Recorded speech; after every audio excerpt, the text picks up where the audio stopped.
Muy buenas, familia. Bueno, pues hoy voy a salir del armero. Voy a salir del armero, que es una frase muy bien traída que he escuchado recientemente y que me ha encantado. Bueno, algunos ya sabéis por dónde van los tiros, otros todavía no. El caso es que estos días veía en un programa de televisión, en 7NN, en un medio de comunicación generalista, un programa donde un presentador entrevistaba a un cazador, además bastante conocido. Y bueno, pues básicamente el cazador, respondiendo a las preguntas, le transmitía, ¿no?, bajo sus sensaciones, qué sentía pues al hilo de la caza, cuáles eran las motivaciones que le llevaban a salir al monte, etcétera, etcétera, ¿no? Bueno, en parte me gustaron las respuestas y sobre todo yo creo que son respetables, porque cuando al final uno transmite lo que lleva dentro, comparte, traslada lo que lleva dentro, pues hay que respetarlo.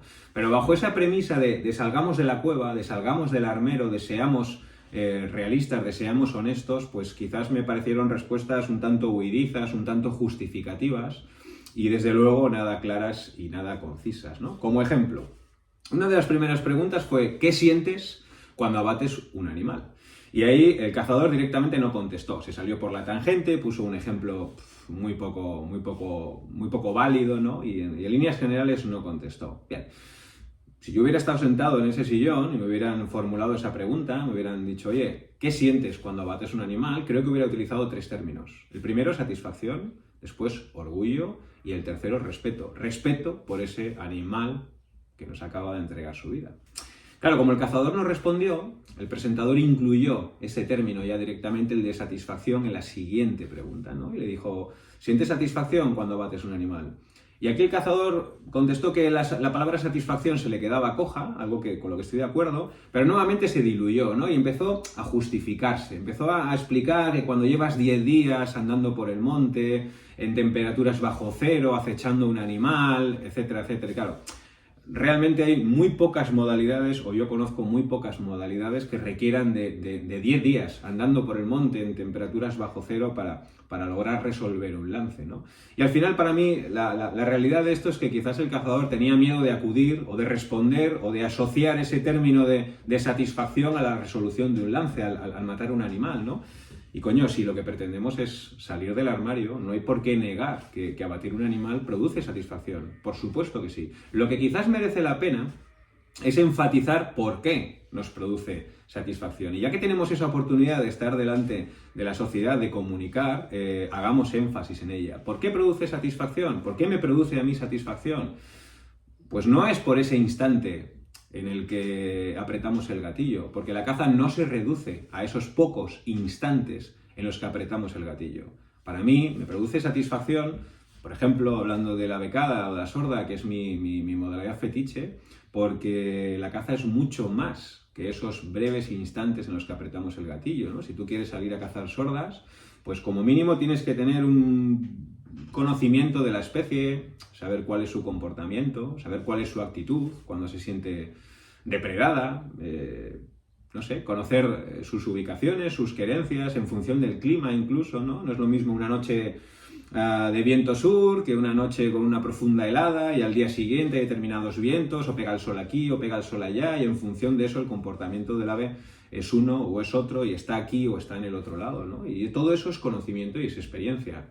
Tampoco tiene nada que ver, no sé, cazar la sorda en los robledales de Palencia o de Burgos, en zonas más abiertas o en zonas más boscosas como pueden ser los montes de encina de Cantabria o de Asturias, ¿no? Ahí, por ejemplo, el hecho de llegar a un lance con tu perro y que te muestre una sorda y saber dónde te tienes que colocar, intuir por dónde puede salir para tener opción de disparo, también es una cuestión de conocimiento y de experiencia. Y al final, cuando conjugas todas estas cosas, cuando conjugas conocimiento, cuando conjugas esfuerzo, como bien decía este cazador, por supuesto, astucia, experiencia, habilidad, por supuesto, cuando resuelves ese lance te produce satisfacción. ¿Cómo no te va a producir satisfacción? Pero es que además te produce satisfacción porque tú mismo has sido capaz de proveerte de tu propio alimento, porque como he dicho 1000 veces, ese es el fin último, o ese debería de ser el fin último de la caza, ser capaz de proveerte de tu propio alimento, ¿no? Y estos son 2 ejemplos de 2 respuestas que yo creo que tenemos que ser honestos con nosotros mismos, no escondernos, no meternos en la cueva, ser capaces de transmitir, ser capaces de proyectar la realidad de lo que implica la caza, desmentir esos bulos del placer de apretar un gatillo, porque la caza va muchísimo más allá y he puesto 2 o 3 ejemplos básicos. Y como reflexión para este vídeo, si nosotros mismos nos generamos hándicaps, nos generamos obstáculos, esos obstáculos se los vamos a proyectar a todo aquel que nos esté escuchando. Si nosotros mismos tenemos miedos o sentimos vergüenza de acudir a ciertos términos, de utilizar ciertos términos, por el contrario lo que hacemos es justificarnos. Esas justificaciones lo que hacen es proyectar falta de credibilidad en el receptor. Y yo creo que estamos en un momento en el que sencillamente tenemos que aprender a entender que la caza es algo natural, como digo siempre, es un derecho natural, algo inherente en el ser humano, y practicar un modelo de caza sostenible y conservacionista que al final determine en un aprovechamiento de la carne de ese animal no es nada negativo, todo lo contrario. Sin más, esta es mi opinión. Aquí debajo, como siempre, os invito a que dejéis la vuestra y poco más. Felices fiestas, un abrazo y al monte. My chest, we're all on the edge of an ego-raging madness. In the eye of a hurricane, I'm standing here. In the eye of a hurricane, I'll face my fear. In the eye of a hurricane. Right in the eye, look me right in the eye, standing right in the eye of a hurricane. I'm right in the eye, standing right in the eye.